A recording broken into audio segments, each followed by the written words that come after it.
ధన్యవాదాలు sir. MLA గారు ఇక్కడికి వచ్చేసి ఈ ప్రోగ్రామ్ ని స్టార్ట్ చేస్తున్నారు. చాలా ధన్యవాదాలు ఎమ్మెల్యే గారు.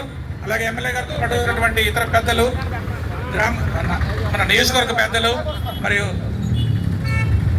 పార్టీ పెద్దలైనటువంటి రామకృష్ణ గారికి, అలాగే శివరామకృష్ణ గారికి, అలాగే చిన్ని గారికి, అలాగే మురళి గారికి, అలాగే ఇక్కడ చేసినటువంటి ఇతర అధికారులకు కూడా అందరికీ కూడా పేరు పేరున రవాణా శాఖ తరఫున, హోంశాఖ తరఫున thank you sir. Thank you.